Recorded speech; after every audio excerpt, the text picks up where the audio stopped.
सच्चा, समसामयिक, पारदर्शी, दूरदर्शी और एक सुखद व्यक्तित्व के धनी हैं। आपके पास एक दर्शन, बलिदान, करुणा और प्रतिबद्धता की भावना सदैव रहती है।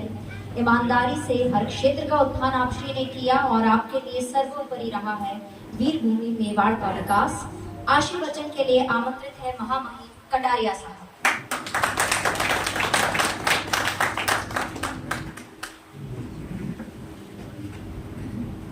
अभी उड़ान संस्थान के द्वारा आयोजित साहित्यकार सम्मान समारोह में मंच पर आज के कार्यक्रम की अध्यक्षता कर रहे आदरणीय सबीर जी, मुस्तफा जी, हमारा सौभाग्य है कि आज हमारे साथ मंच को शेयर कर रही है वीरा पुरस्कार से सम्मानित डॉक्टर शर्मा जी। मेरे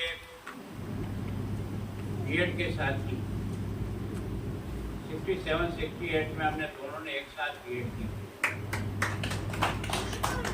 मैं भी एक विद्यार्थी के रूप में था और ये भी एक बीएड के छात्र के रूप में थे, भाई खुर्शीद शेख जी।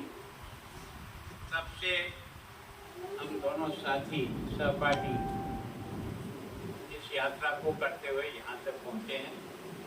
मुझे इस बात की खुशी है खुर्शीद जी ने साहित्य की सेवा में अपने आप को समर्पित किया और तब से लेकर अब तक इस साधना में बराबर जुटे हुए।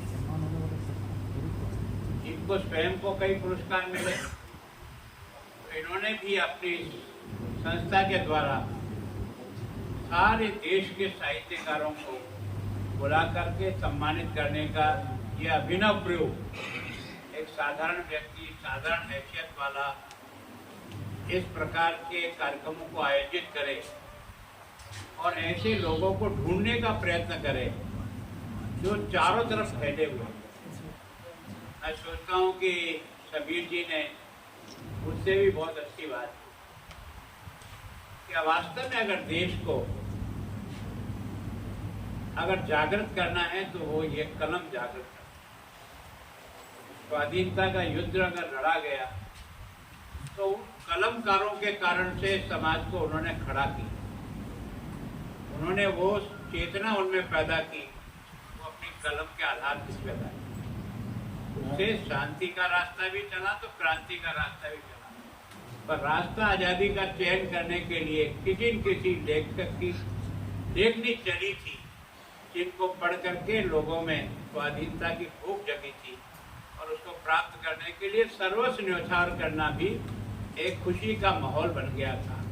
तो वास्तव में इस कलम की जो चमत्कार है वो एक तरह से लोगों को सोए हुए को जगाने का माध्यम बन जाता है।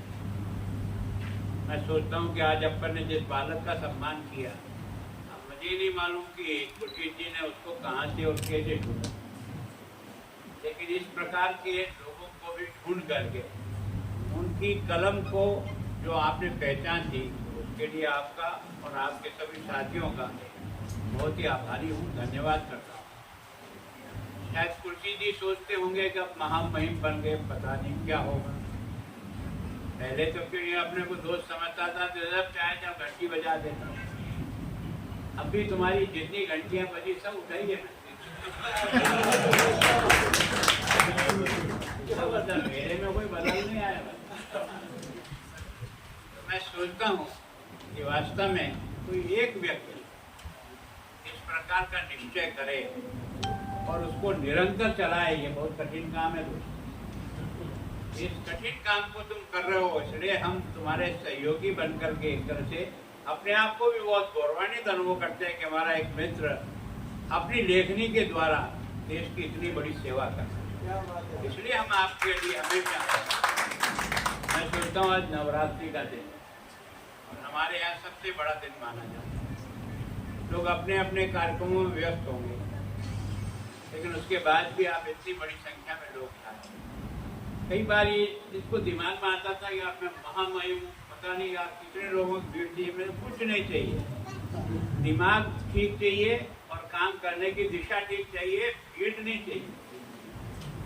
हम लोग भी बहुत कुछ काम कर सकते हैं दोस्त। अगर उनका दिल और दिमाग सही है और काम करने का जज्बा है तो उसमें से वो कुछ न कुछ निकाल लाएगा। तो मैं सोचता हूँ इस कार्यक्रम के माध्यम से जो इन्होंने मुझे,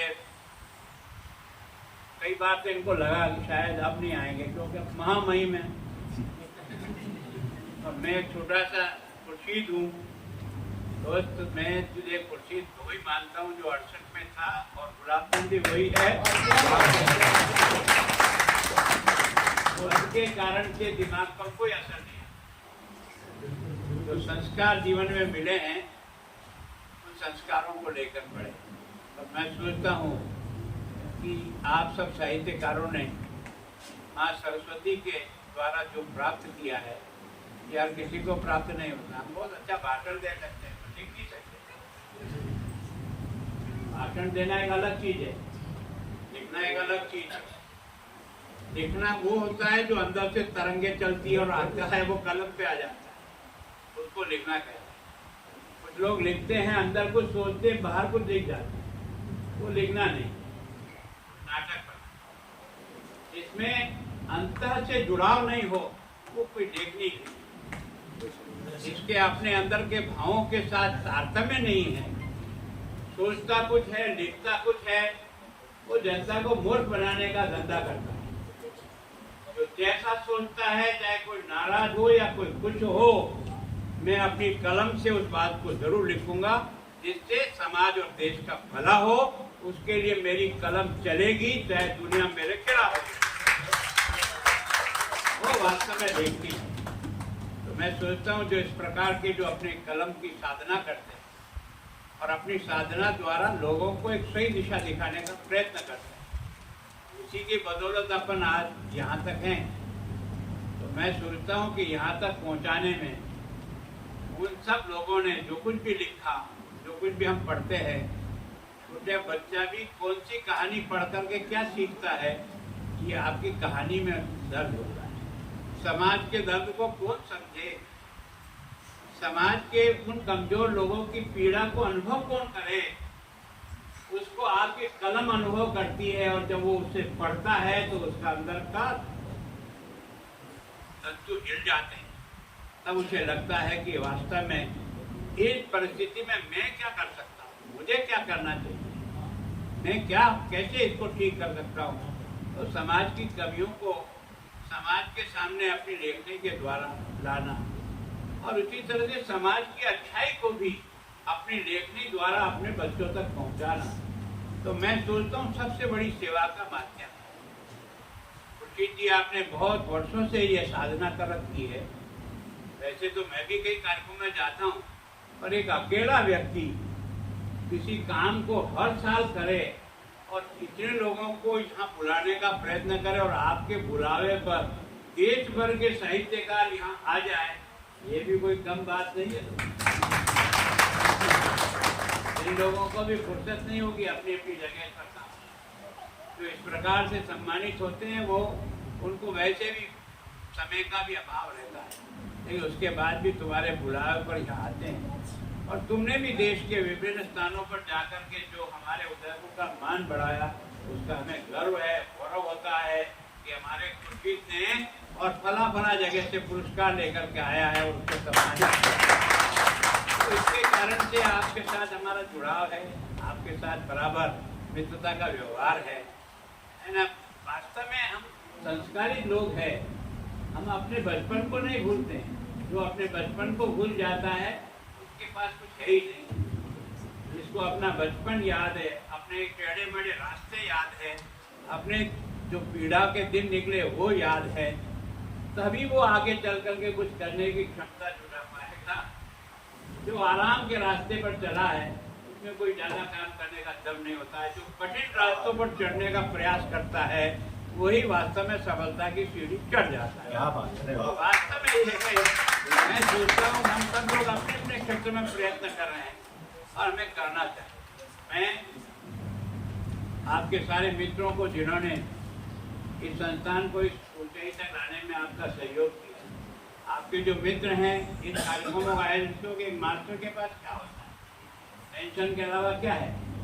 उस पेंशन में भी परिवार का गुजारा और बच्चों को पालना आज के युग में इतना आसान काम नहीं है, बड़ा कठिन काम होता है, लेकिन उसके बाद भी अपनी जिद के साथ इस सेवा में लगे रहना और उसको पूरा करना, ये अपने आप में बहुत बड़ी बात है। और इसके कारण से एक मित्र का एक तरह से साथी बन करके मुझे भी तुम अवसर देते हो। बार बार एक बार नहीं, मेरा कार्यक्रम ऊंचा नीचा होता रहा तो तुम भी ऊंचे नीचे होते हो।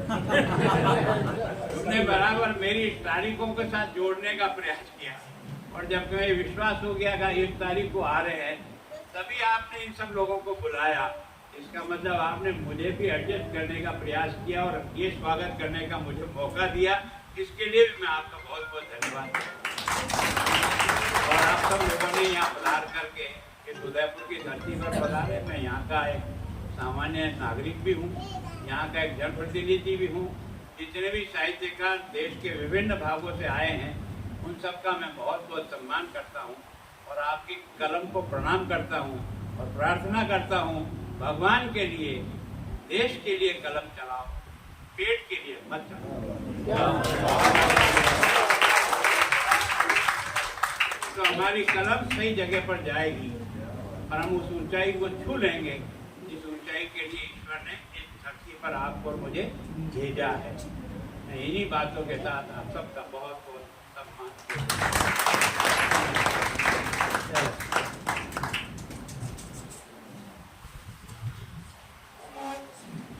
बहुत ही सरल व्यक्तित्व के धनी। जैसा कि आपने कहा कि आप महामहिम हैं, पर फिर भी कितनी भीड़ है ये आपके लिए कुछ मायने नहीं रखता। और वैसे भी क्वांटिटी और क्वालिटी की अगर बात करें तो क्वालिटी ही मैटर करती है। और आज हमारे यहाँ बीच एक से एक नायाब वरिष्ठ योग्य साहित्यकार मौजूद हैं और आपकी उपस्थिति इस कार्यक्रम में और भी चार चांद लगा देती है। और अब मैं आज के कार्यक्रम को अंतिम चरण पर ले जाते